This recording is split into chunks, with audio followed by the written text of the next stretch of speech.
persiapannya ini nih yang Masya Allah luar biasa, udah nyiapin semua dari perlengkapan bayinya udah disiapin Masya Allah. Terus bahkan kita koper nanti nih, koper menjelang untuk berangkat ke rumah sakit udah disiapin dari jauh-jauh hari juga.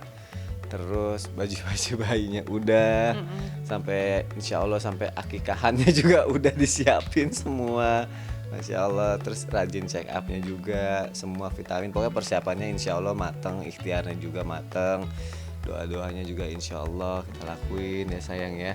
Kita mengharapkan yang terbaik untuk kelahiran anak ketiga kita, jadi insya Allah berusaha yang terbaik lah untuk persiapan-persiapan ini buat dede bayinya, buat maminya juga.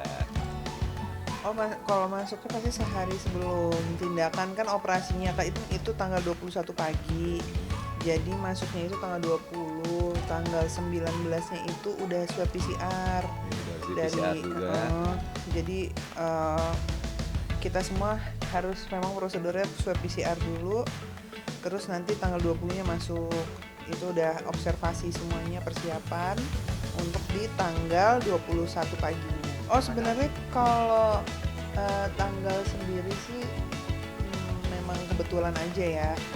Karena kan kemarin kayak pengennya tuh tanggal 21, tapi kita ikhtiar sih, kita lebih ke arah kalau Allah izinin di tanggal 21 ya tanggal 21, tapi kalau memang Allah mengizinkannya nggak di tanggal 21 kurang dari itu ya nggak apa-apa, yang penting mami sama dede bayinya sehat. Aku ngomong selalu gitu sih, berdoa juga gitu ya sayang.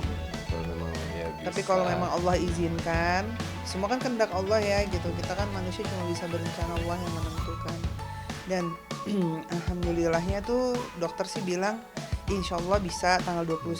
Jadi nanti tanggal 18 ini tuh memang USG terakhir sebelum operasi gitu loh, ngecek lagi dede bayinya sebelum masuk ke operasi, nanti proses operasinya kayak gitu. Dan apa sih namanya, semuanya sih alhamdulillah lancar ya gitu. Didoain aja sih, mudah-mudahan nanti prosesnya menuju ke sampai operasi sampai lahiran semuanya lancar, diberi kemudahan dan keselamatan.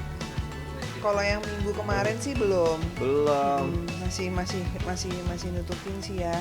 Tapi nggak tahu nih minggu ini nanti kan insya Allah USG lagi, mau lihat sih. Sampai aku bilang gini kan, dari kemarin kan sempat tutupin terus, ada yang begini, ada yang ngadep kemana, terus kita kan selalu bilang tuh babynya malu-malu nih sayang gitu kan. Minggu kemarin terakhir cek bener virus bilang masih nutupin. Nah minggu depan dia bilang aduh minggu depan aku mau lihat. Terus aku bilang begini, bilang nggak usah nanggung, kayaknya Selasa udah mau ketemu langsung, biar sekalian aja surprise. Tapi dia bilang tapi nggak penasaran, pengen lihat dulu kayak gitu kan. Terus aku bilang gimana ya, udahlah sekalian aja deh langsung ketemu hari Selasa insya Allah. Jadi masih ada satu pengennya lihat lagi, satu pengennya nanti dulu deh gitu, sekalian aja gitu. Harapan kita selalu berdoa, yang penting aku, suami, anak-anak dan anak yang dalam kandungan nanti semuanya diberikan kesehatan, kelancaran. Karena kan harta yang paling nggak bisa dibeli sama apapun itu adalah memang kesehatan gitu loh. Dan itu sih yang kita harapin ya sayangnya, dikasih sehat, dikasih bahagia dunia akhirat sama Allah. Sehat, dikasih bahagia, dan alhamdulillah 2021 dan diawali 2002 ini seneng banget ada keluarga baru lagi gitu. Jadi menutup 2021 dan mengawali 2022 ini dengan kehadiran lagi, nambah lagi keluarga kita gitu. Insya Allah nambah lagi kebahagiaannya. Jadi apapun yang terjadi di 2021, pada akhirnya Allah ngasih untuk tahun dengan sebuah kebahagiaan. Hadiah nih dari Allah nih, Allah percayakan untuk hadirnya lagi, buah hati lagi untuk mengisi hari-hari bahagia kita gitu. Tuh kayak berkah banget. Jadi hadiah terbesar lah di 2021 ini dari Allah Subhanahu wa taala. Kalau anak-anak sih sebenarnya semuanya sih baik, dua-duanya sayang ya sama adiknya gitu. Udah persiapan juga ya anak-anak sih semangat ya sayangnya menyambut kehadiran adeknya gitu, udah ngerti semua, nggak rewel juga, nggak ada sih yang misalkan nanti aku nggak bisa, nggak ada sih. Mereka malah justru semangat banget menyambut kelahiran adeknya, terus ikut-ikut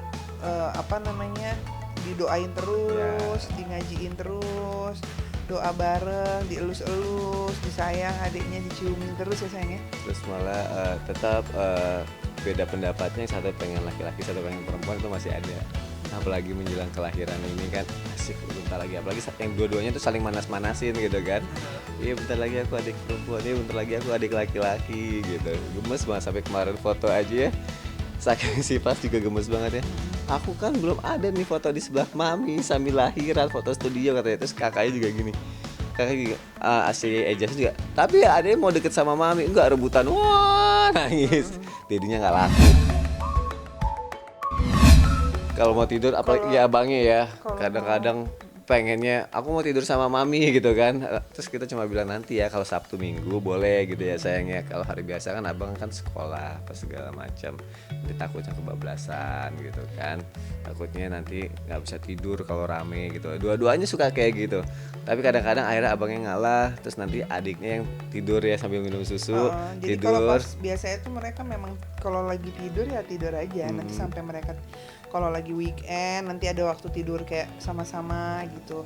Tapi memang anak-anak itu dari kecil sudah diajarkan mandiri gitu. Jadi memang kita semuanya dari Fas kecil sampai Ejas tuh udah punya kamar masing-masing, tidur di kamar masing-masing. Jadi mereka udah terbiasa seperti itu. Jadi tingkat kemanjaannya pun terkontrol gitu. Jadi dia tahu gitu, maksudnya kayak nggak terlalu gimana banget, tapi nanti di saat anaknya lagi memang mau tidur bareng sama orang tua ada momen-momennya dan ntar kita kumpul sama-sama. Jadi tetap walaupun mereka sudah diajarkan mandiri, ada momen-momen di mana memang anak butuh itu juga dari orang tuanya gitu. Dan senang aja ngumpul ngeliat mereka mau tidur sama-sama, bangun tidur ngeliat mereka bangun gitu kan. Nanti mereka sebelum bangun udah ngoceh-ngoceh dulu di kamar gitu, apalagi si Ejas tuh yang suka tiba-tiba ngoceh sendiri, jadi kayak gemes aja dan nggak mau kehilangan momen-momen itu gitu. Nanti kalau misalnya di hari biasa Ejasnya tidur di kamar, abangnya enggak, nanti kalau udah tidur baru diangkat dipindahin ke kamarnya. Kadang bangunnya yang paginya suka, loh kok di kamar sendiri, langsung mami mana, dedi mana, tiba-tiba dia yang ingat. Tetap menjadi bagian dari apa ya, kebahagiaan mami dedinya gitu, karena mereka merasakan gitu dari awal tahu kehamilan sudah diajarkan bagaimana ikatannya juga harus kuat antara kakak-kakaknya dengan adik yang dalam perut gitu. Udah membiasakan mereka, ayo selain dedinya Fas, Ejas juga harus mulai ngebacain Al-Fatihah perut maminya gitu. Jadi kan insya Allah doa-doa dari anak yang soleh-soleha juga, insya Allah anak kita, adik-adik mereka bisa sehat juga gitu kan, dan bisa dijabah juga gitu. Terus ketika maminya cek ke dokter ya, kayak kemarin abangnya ikut gitu, terus dia ngeliat ketika maminya lagi diperiksa sama dokternya, dan kebetulan kan dokter yang juga ngebantu ngelahirin Fas juga gitu. Dari yang Fas digendong baru keluar dari perut sampai akhirnya Fas sudah tingginya sudah mau sama dokternya gitu. Jadi tetap apapun yang kita lakukan, kegiatan yang berhubungan dengan keluarga melibatkan anak-anak gitu, agar nggak ada apa ya, mereka supaya mereka itu tetap peduli gitu dengan kekeluargaan ini, keharmonisan keluarga ini gitu. Jadi memang kita tuh dari dulu memang kayak ngajarin Fas sama Ejas untuk perhatian satu sama lain juga gitu. Terus mereka juga bisa diajarin pengertian juga, jadi momen ngertiin, memahami posisi di saat lagi maminya capek, terus nanti ikut mijit, di saat maminya harus minum vitamin, ikut mau ngasih vitamin. Bagi Ejas ya, pengennya vitaminnya dari tangannya dia dimasukin ke mulut maminya.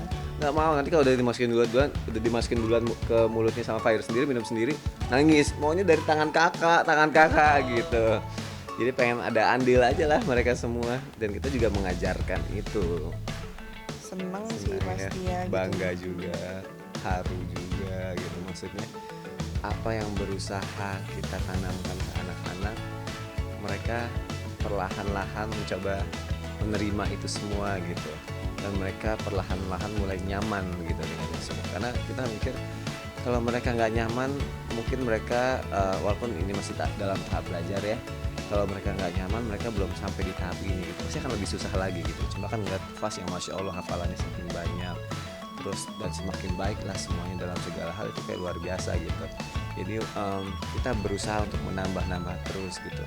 Walaupun namanya anak-anak ya sayang, rasa bosan, rasa jenuh, rasa pengen mainnya selalu ada gitu. Kita kasih waktu untuk itu, tapi kita tetap disiplin untuk urusan masalah agamanya gitu. Biar dia tahu gitu kalau hidup itu kan gak cuma hanya bermain dan belajar akademis, tapi agama bahkan lebih penting untuk itu semua.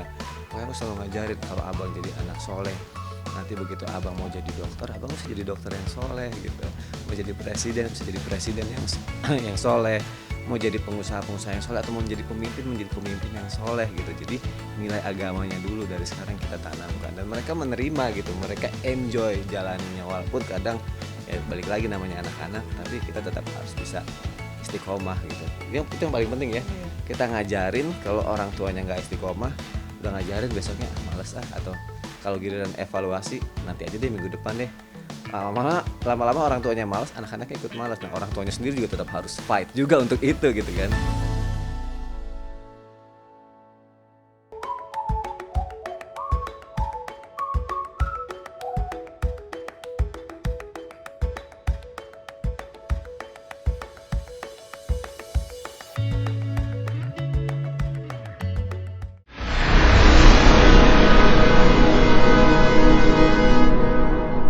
Jadi jangan lupa untuk subscribe Cumi Cumi.